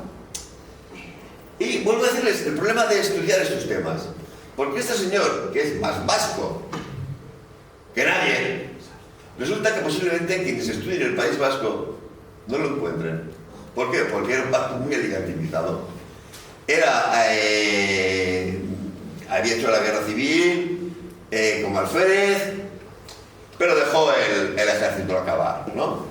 Y como era falangista, estaba trabajando en sindicatos en Alicante. ¿De acuerdo? Y salista. Me hace mucha gracia porque nosotros trabajamos con los expedientes y como tiene un apellido un poco raro, resulta que hay dos expedientes suyos. Uno como Insausti Lastagaray Luis y otro como Sauste Lastagaray José Luis. Bueno, era recién en San Sebastián, repito, vivía en Alicante en ese momento, había hecho ya la guerra civil, había llegado a estar propuesto para la medalla militar individual. Bueno, pues es de los señores que no encuentran plaza. ¿Y qué hago? Pues te esperas. Y se va con el 5º batallón en marcha, donde se consiguen colocar a un montón de alicantinos, 50 y tantos. Atentos, para irse se va de soldado. Que como de oficial no tengo plaza, pues me voy de soldado, pero yo tengo que ir, ¿no? Y resulta que va a parar a una compañía que era muy llena de alicantinos, la cuarta del 263. Digo, madre mía, entre que vivo en Alicante, he ido con un montón de alicantinos y voy a comer alicantinos, ella dijo, yo alicantino. Ganó la Cruz de Hierro, no sé mucho, los más especialistas así en temas militares quizás reconozcan una condecoración que lleva aquí arriba, una forma de pasador, que es el Tajaf Spangler. El pasador por combates cuerpo a cuerpo, eso tenía bastante más valor que una Cruz de Hierro. Un fuera de serie. Un fuera de serie. Claro, cuando lo vieron en su compañía, dice, pero tío, pero tú lo haces. Inmediatamente acabó. Al primer juego que tuvo de estudiar, sumo oficial. Y cuando vuelve a España, ya vuelve, le han reconocido la categoría oficial. Esto es muy gracioso porque esto va a dar lugar a que aparezcan citado de otras maneras. Y aparece como Injusti Lastagaray o como Isawisti Sastagaray. Esto de los apellidos bajos tiene un problema. Y es que la gente... Bueno, acabó yéndose a trabajar a Cataluña, ¿no? En los sindicatos. Entonces es muy posible. Yo creo que estoy seguro que de que nunca estuvo, digamos, afiliado a la hermandad de Álava. Yo sé, me consta que estuvo afiliado a la hermandad de Barcelona, igual que estuvo afiliado en Alicante. El boletín que hacemos en Alicante se lo enviábamos. Vamos, lo sé perfectamente porque yo tenía etiqueta. ¿De acuerdo? Y pues dicen, no, es que aquí hay tal... No. Es que los vascos, como los de Bilbao, nacen donde les da gana y viven donde les da gana. Ni más ni menos. Entonces, esta es una complicación para hacer el estudio, que te vas a encontrar a muchos vascos que están por todas partes. Y bueno, yo no quiero dejar de subrayar que lo que tenemos que tener es muy conscientes de que hay que seguir trabajando. Antes hablábamos de que tengo ahí un libro que se llama Voces de la Visión Azul. En este libro hay testimonios de 215 hombres, pero atentos porque tengo testimonios escritos de 450. ¿De acuerdo?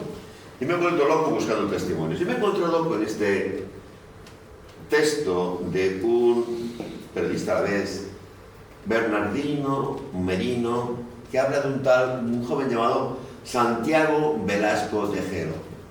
Cuentan cómo él iba a la redacción, les ayudaba, tal y cual, y de pronto se alistó. No lo pone, pero yo me molesté en averiguarlo. Es de los que se alistó estando en un regimiento de infantería 23 en Pamplona. Siendo así que él era el jefe de propaganda del SEU en Navarra. ¿de acuerdo? De ahí su vocación periodística, ¿no? Me consta, o lo contaba este señor, de que les envió Crónicas del Frente para el pensamiento alavés, que firmaba con un seudónimo, Santibela Gocoa. Bueno, este chico murió.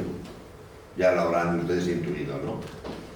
Pero yo me pregunto, claro, como se alistó en una unidad militar, muchos pensarán, no, este no tiene nada que ver, no, este era un convencido absoluto de la causa, ¿de acuerdo? Y realmente, ¿qué se debe de este hombre? Vamos a permitir que nos borren su recuerdo para imponernos el recuerdo de aquellos de... Es que es la situación en la que estamos, porque miren, esta placa estaba en los cuarteles, o está, no sé si aún está, en los cuarteles de Loyola.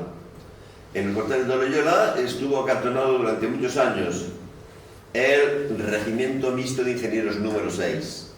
De allí salió una serie de voluntarios para la Isla Azul y, bueno, no se ve, no sé si de los ustedes se ven. Ahí están los nombres de la gente de ese regimiento que se fue a Rusia y que murió en Rusia, ¿de acuerdo? Ustedes saben que en los cuarteles de Loyola está planeado que se cedan a la administración separatista. Yo ya intuyo qué es lo que va a pasar con esta placa. Pues, el tema es que nos siguen borrando la memoria. A veces con la complicidad de la familia. Miren, repito, todos ustedes saben perfectamente quién es Urmeneta, ¿verdad? Saben que escribía muy bien. Sabemos que tiene un diario de la campaña. Sabemos que tiene un libro escrito sobre la campaña. Intentas contactar con la familia y no.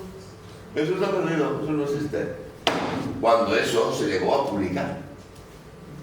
Yo no he encontrado más que ese fragmento. De hecho, me tengo el original que tengo aquí, a ver si alguno de ustedes es capaz de recordar qué publicación puede ser, porque igual es una publicación en Navarra. ¿Qué pasa? Que llegó un momento en que la familia dice, no me jodas. No le ha servido para nada, porque creo que le han hecho una auténtica cacería de todas maneras, ¿verdad? Pero, ahí tienen ustedes que este señor, que ha sido en Navarra, ha sido todo, dejó escrito esto que, ahora no quiero decir, más triste es lo que les decía antes en el proceso de reunir material para mi libro. Tengo diarios buenos, no, lo siguiente. No, buenos no, buenísimos.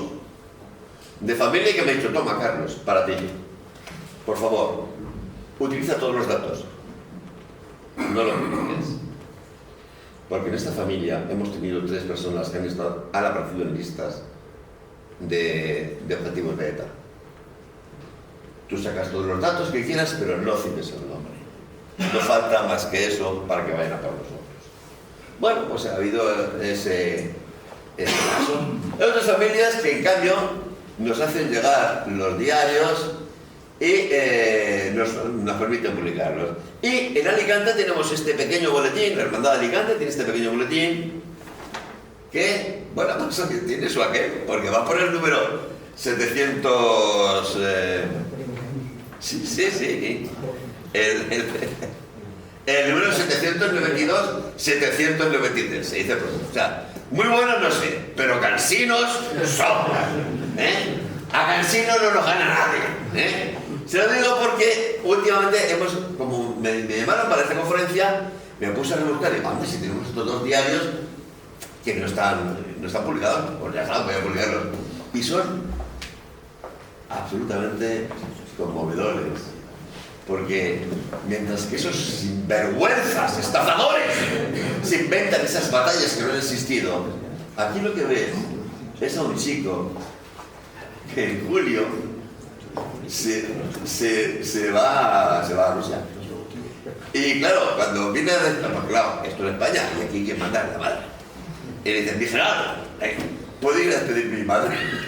Sí, joder, va. Y todos los amigotes, pero ¿cómo te vas a ir a Rusia? Si son los Sanfermines. Me voy a Rusia. Es más, se vienen mis hermanos conmigo. Eso es la historia real. Y es muy gracioso porque, oye, ha sido decir, voy a Pamplona y todo el mundo ha dicho, qué bien, ¿qué me vas a comer? Tienen ustedes una fama de que aquí todo el mundo come como loco.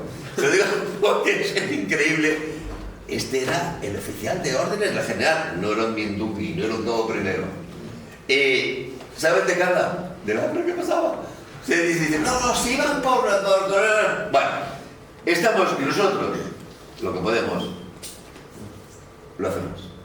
Y todo lo que podemos hacer desde Alicante, por mantener viva la memoria de los voluntarios navarros y vascos, lo vamos a hacer.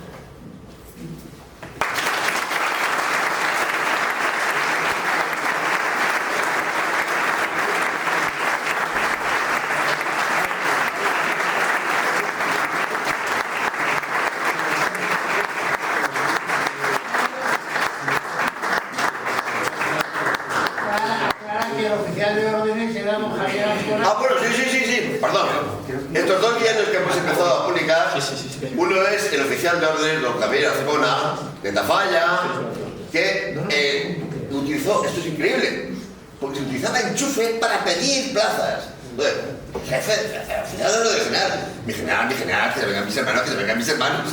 Al final consiguió que uno de los hermanos fuera, el otro ya no fue, ¿no?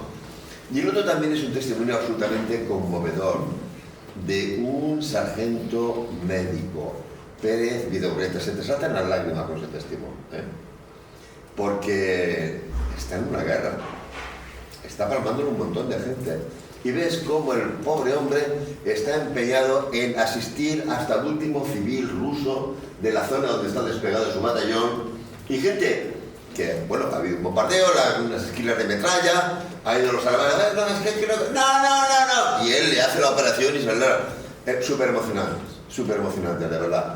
Estos 2 testimonios de navarros que hemos empezado ahora su publicación y que, bueno, pues que terminaremos su publicación, ¿no? Es que no podemos hacer mucho más de esta línea. Pero lo que está en nuestra mano, de la Hermandad de Alicante, lo... Voilà.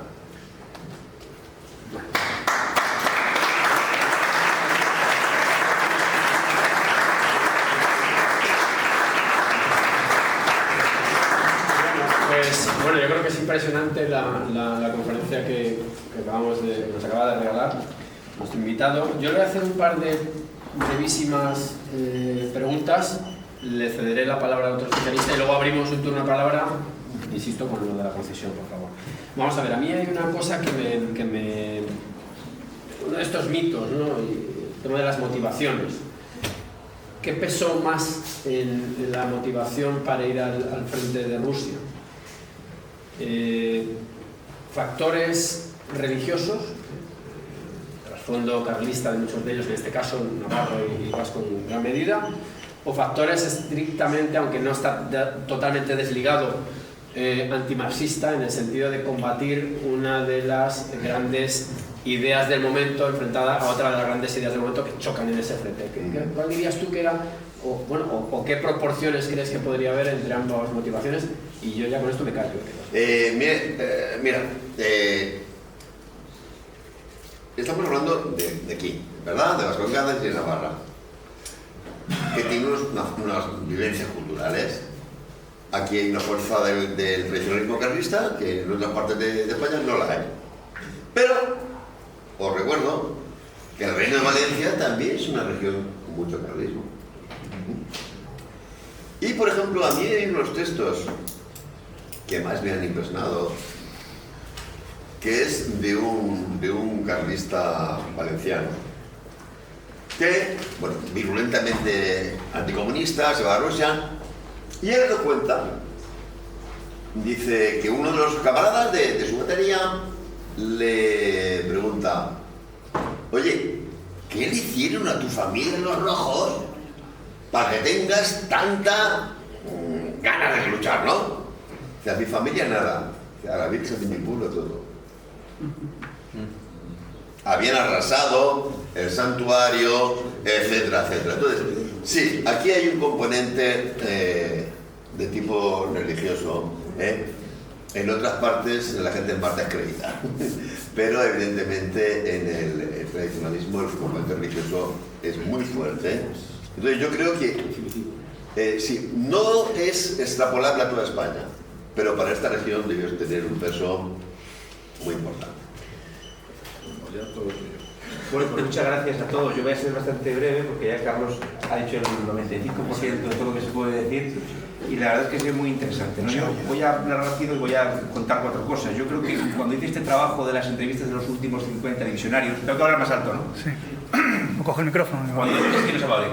Bueno, cuando tuve que hacer las entrevistas para el libro ese que está atrás y para un documental que espero que salga pronto, yo encontré que había a veces un doble miedo en el divisionario, en este señor, porque tenía 100 años o 101 años. Por un lado, la demonización que se había hecho de la división azul en la televisión, hablando, por ejemplo, por las pelis de Hollywood que enseñan siempre esa vinculación de cualquier voluntario que está en la Wehrmacht con el nazismo, cuando realmente el trato de los divisionarios siempre fue excelente con el pueblo civil ruso y con los judíos.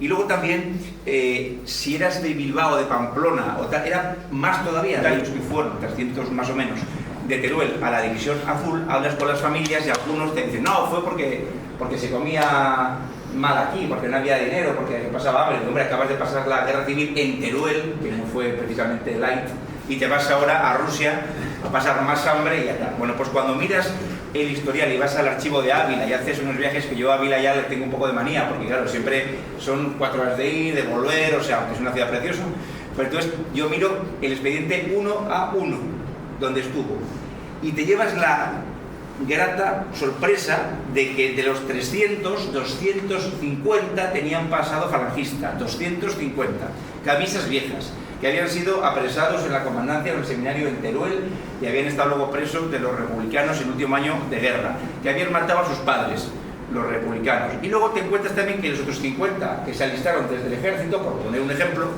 o los otros 50, pues también tienen un pasado que tenía que ver. Y sí, hay 2 de los 300 raros de encasillas.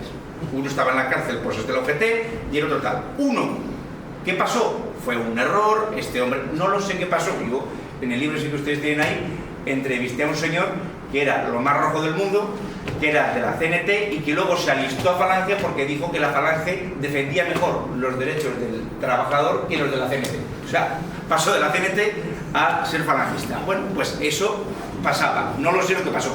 Por eso lo que juegan algunos historiadores es hacer de la excepción la regla. O sea, oiga, que uno de 15.000 que por razones X se alistara en la división azul porque se pensaba que le iban a dar de comer mejor, siempre voluntarios, pero porque se pensaba eso, bueno, pues sí, uno habría, o 2, bueno, claro, lo puede ser mejor, 1 o 2 de 45.000 o de 18.000. Pero, bueno, pues luego con el tiempo, cuando se muere Franco y cuando pasa ya, y además habían perdido la guerra, que eso tampoco no es lo mismo volver de una guerra que has ganado que de una guerra que has perdido, y empiezas a ver los documentales de cómo te va, por ejemplo, a un señor de Albacete que se llamaba Blas, que está en el libro. A este señor, cuando salió en la tribuna de Albacete en el año 2012 o 13, que había estado en la división azul, le aparecieron pintadas en la casa que le ponía que era un nazi, ponía nazi y tal, no sé qué. Cuando fue allí no sabía ni lo que era el nazismo, ¿no? Había ido porque había estado preso en Almería de los republicanos. Acabo rapidísimamente. Es increíble ver cómo cuando rascas y ves, estás viendo la documentación, padres que se fueron con los hijos, juntos, hermanos, que en el caso de los hermanos Quiles, Aznar, se fueron los 4 hermanos juntos, los 4. Uno, que es el hijo del que entonces era el jefe de la Falange en Teruel, Luis Julbenó, Luis Aguilar Fosa es el apellido. El hermano está mutilado de la batalla de Teruel y aún así se intenta alistar y le dicen que no, que está inútil, se llamaba así, que no es apto, se intenta y al final le hacen un expediente en el que no le dejan, pero le dicen que vaya espíritu militar, que el tío que no podía ir y encima intenta ir, o sea, pone algo así como, es tan elevado su espíritu de servicio militar que le hemos dicho que no 40 veces y 40 veces se ha plantado aquí. Bueno, habían matado a su hermano y a su madre los republicanos en Teruel y además, y a su padre había muerto a caso también de un bombardeo y él había estado preso también de los republicanos, o sea, todo, lo tenía todo, ¿no? Y ¿por qué digo esto? Y luego una cosa importante, las bajas voluntarias. Yo he visto un montón de fichas de Falange o de alistamientos que ponen no apto o no llegó a salir y ves motivo y pone baja voluntaria. baja voluntaria, se alistan el 1 de marzo del 42, por ejemplo, y pone 1 de abril del 42 y pone baja voluntaria. Ya está. Y en ese libro también entrevisté a otro combatiente que era de Logroño, bueno, no, de Logroño no, era de La Rioja. Siempre me confundo con ese pueblo. Grañén, Grañón, La Rioja, Grañén, Grañón, creo que es, bueno, no sé cómo se llama. Bueno, está casi pegando a Burgos, creo que es Grañén. Bueno, no lo sé. Y este hombre, que era artillero, decía que los que se alistaron, incluso cuando fueron en el año 41, que fueron al cuartel en sí, había algunos que se rajaron y les dejaron irse. Y dijeron, oye, que no, que me lo paso mejor y que no quiero. Y no pasaba nada. Y sí, porque había cantidad de gente, en fin. De hecho, muchísima gente, también hice un trabajo sobre la guerra civil, sobre los combatientes de la guerra civil, que saldrá espero ahora, que son los 120 últimos, también todos centenarios, y que me decían, no, yo quise ir y no me dejaron. No, yo quise ir, pero muchísimos. De hecho, los más falangistas, los más intentaron ir y no pudieron. Un tema importante, yo en ese libro sí que documento la tremenda rivalidad, sí que es cierto, entre la falange y los carlistas, hasta el punto de que uno me cuenta que uno llegó a matar, un falangista llegó a matar a un carlista, no, un carlista a un falangista de un puñetazo, acabada la guerra, ya en marzo del 39, un vagón, una pelea que hubo, un puñetazo lo mató. O sea que había una rivalidad, sí. Pero carlistas también había en Teruel. O sea, es decir, por ejemplo, yo, de los 300 estos que hay 20 o 30 que están alistados en el tercio de Bello, el general Bello de María de Molina de Bello creo que se llama, el tercio del Pilar. O sea, que había muchas personas, muchos requetés también en Teruel. Y no en el Maestrazgo, sino en Teruel o en la parte de Calamocha o donde fuera. Bueno, pues este hombre que entrevisté, que también sale en el libro, en Miranda de Ebro, que se llama Jesús, que es un apellido compuesto, no me acuerdo, soy malísimo para los nombres, se me está yendo la memoria. Bueno, entonces, y este hombre, en el libro, era carlista. Este hombre tuvo un consejo de guerra al acabar la guerra civil porque empezó a pasar, pues imagino que pasquines carlistas. Y entonces lo detuvieron y le hicieron un consejo de guerra porque él se había alistado voluntario con 15 años. Y él con 18 le hacía un consejo de guerra en el que el pronóstico era malo, por haber hecho que fuera Franco y que viva el rey. Entonces, el tío lo absuelven porque no había jurado bandera. Entonces, como dijo que no había jurado bandera ni en la guerra ni después, pues que no podían hacer que no podían condenarlo. Bueno, pues este hombre dijo, bueno, yo fui porque para mí no era una división azul, era una división española de voluntarios. Pero yo también quería luchar contra el comunismo, es decir, no era falangista, no era amigo falangista, pero iba para un único fin común, que era luchar contra el comunismo y acabar con el comunismo, lo cual es perfectamente posible. Bueno, y la rivalidad esa que digo, no era genérica, pero es verdad que había cierta rivalidad y tal. Acabo ya. Yo creo que lo que se puede sacar de lección de todo esto y de lo que yo estoy viendo, cuando tú ves las listas de edades de cuando se alistaron, es increíble. Claro, yo tengo el Excel, entonces me pongo pues los años, ¿no? Pongo apellidos, nombre, unidad de salida, unidad, salida, procedencia, tal, edad, profesión y tal. En la edad, tú ves, y esto pasa igual aquí, imagino, en Navarra y en Vascongadas, y ves las edades 20, 21, 20, 19, 18, 27, 26, 25, 24, 21, 20, 19, 18, 34, 38, y ves que es cura, que es el capellán, o un capitán que tiene 40 años ya era un abuelo entonces, o 50 años. Pero todos de 20, 18, 19 años, 17, o sea, increíble. Lo que quiere decir es que es una generación que tomó partido, esa generación tomaba partido por las cosas, ¿verdad?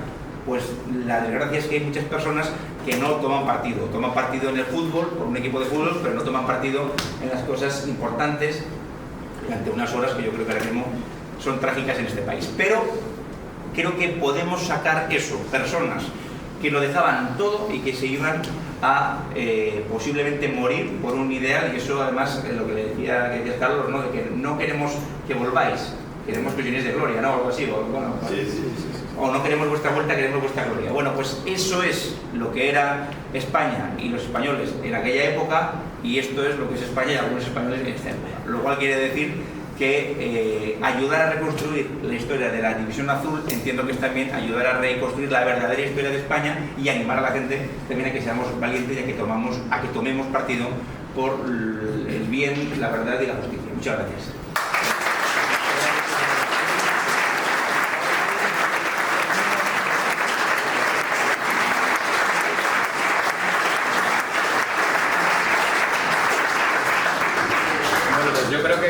Yo creo que las dos magníficas intervenciones se ciñen a lo que estamos buscando con esta jornada, que no es otra cosa que, como bien se dice en el título, derribar mitos. Creo que estamos ante hechos estrictamente históricos.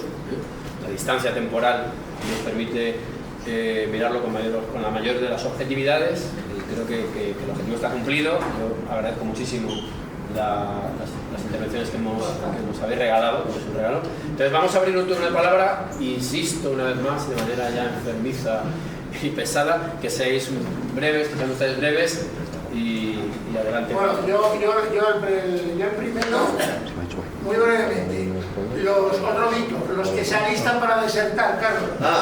Porque ese mira, sí. Se ha repetido hasta la sesión. Oye, me toca decir eso de...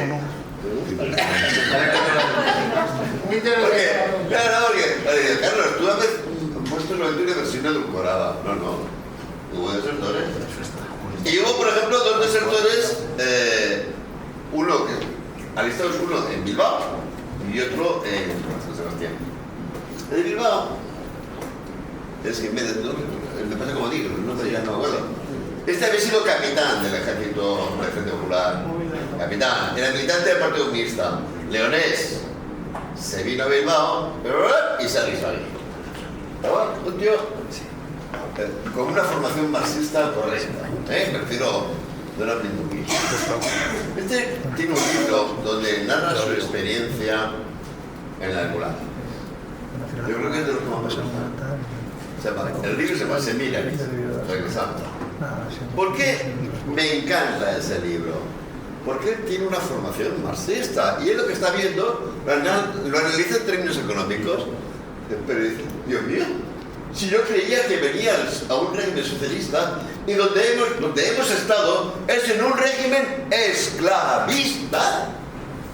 Es un régimen esclavista, no es volver al feudalismo, no, es volver al esclavismo, ¿no? Un libro increíble, muy bueno. Ya digo, a mí todo lo que más me gusta con los personajes. Pero, y esta historia la hemos descubierto hace nada. Hay en total unos 60 y tantos desertores. Hay algunos de los que les da de más, hay algunos de los que les da de menos, ¿no?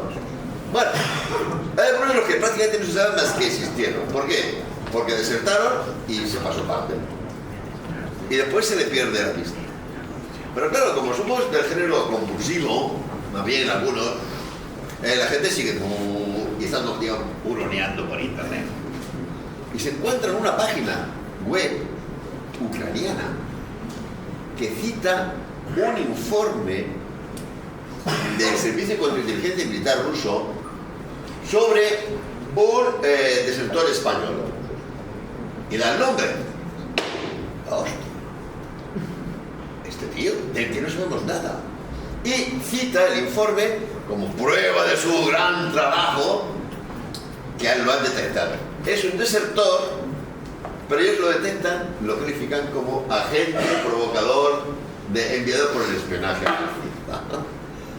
Lo que se les queda dormida. Resulta que otro amigo encuentra en un periódico británico de la guerra la noticia. Y cuenta el servicio de contraespionaje cómo se presentó como desertor, pero ellos, dice así, interrogándolo hábilmente, sí, admitió que había ido como espía y que había ido como provocador. Luego observamos que ese hombre estuvo en sus manos. Hay un informe, un artículo que manda el Servicio de Información Soviético para propaganda los países aliados que da su nombre. Pero después nadie nunca más vio a ese hombre en el campo de concentración. Ni los que regresaron, ni los que se quedaron allí, que algunos se quedaron. No hace falta que diga qué es lo que hicieron. Le pegaron los tiros. Entonces, justamente, el tema de los desertores es de los más elocuentes para entender la disonancia. Porque dice, si a estos, que eran los suyos, los que se pasaban, los trataban así, ¿qué régimen era ese? Porque claro, el lío, palacios o no, estos sabían ya lo que iban y se tenían, pero fijaros la amargura, se sabe de casos de algunos de estos receptores que sencillamente enloquecieron. Pero la proporción era La proporción es ridícula, ¿eh? Pero digo, hay gente que dice, es tan ridículo que no vale la pena ni estudiarlo. No. Si es que son súper elocuentes los este pobre hombre, el que le pega 2 tiros, le dice, bueno, tú ya te hemos sacado partido, tú ya te das, ¡pum, pum! 2 tiros, y ya nunca más se le de él. O este otro que llegó a sobrevivir y el testimonio que escribe, os lo repito, es de los mejores que hay sobre el cautiverio. Porque el tío dice, Dios mío, yo creía que venía un país socialista y lo que ocurre aquí es un régimen esclavista como el de Roma, ¿no? Así que, por supuesto, hay que estudiar este tema, aunque sean 4, da lo mismo. Son muy interesantes estos casos. Carlos, yo puedo hacer un apunte ahí con una cosa que me parece, Carlos, que complementa un poco lo que has dicho. Estuve con el último que aún vive, que es el último que yo creo que queda en Galicia. Perdón, que queda en Galicia, es que te he hablado un poco. Bueno, entonces este hombre, lo que me contaba es algunos de esos pasados o evadidos luego formaron parte del comité antifascista dentro del Gulag, porque acabaron también en el Gulag, junto con niños de la guerra, uno que le cayeron 14 años de Gulag, que vive ahora en Bilbao, José María Pañuelos, no sé si se ha muerto o no, que vino en el Gulag 14 años por robar un mono porque que tenía un mono de trabajo, porque que tenía se caía cachos. Alguno de los que estuvieron en Berlín se le fue la pinza. Y contó unas historias que no se sostienen por ninguna parte. Son absolutamente falsas. Entonces, igual que digo contundentemente que esto es mentira al 750%, de ese libro en concreto, te debo decirte que es mentira al 95%. ¿Estuvo en Berlín? Sí. ¿Hizo algo de cuenta? No. Claro. En Berlín estuvo, pero... ¿Preguntas? ¿Si las hay? ¿Rey?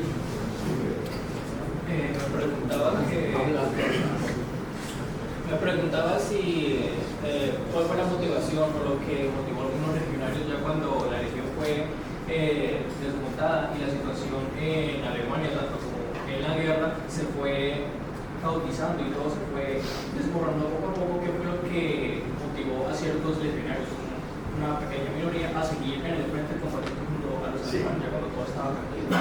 Hay como 2 grandes motivaciones. Una, hay algunos que son fanáticos ideológicos y están dispuestos a luchar hasta el último segundo. Pero después hay la gente a la cual la historia arrastra a un cierto lugar. Me explico. En estas unidades lo que hubo mucho fueron españoles que habían ido a trabajar a Alemania, ¿de acuerdo?, cuyas fábricas son destruidas por la aviación aliada, etcétera, etcétera, se encuentran sin trabajo y dicen, pues una opción es esta. ¿De acuerdo? Entonces, te encuentras desde el muy fanático ideológico, que los hay, al que la historia ha llevado hasta ahí. Está feo que... porque... no sé si lo han traído por ahí, tengo un libro que se llama El sueño de 1941 a la actualidad. Tengo un capítulo específico sobre ese tema que te interesa y ahí lo desarrollo con más detenimiento. Pero es un conjunto de motivaciones. Por otra parte, es una cantidad muy pequeña de gente. Una cantidad muy pequeña de gente. Pero escuchando el derecho nacional, en posición de respeto, y a continuación don Carlos y Iván y Alejandro firmarán libros para los que quieran.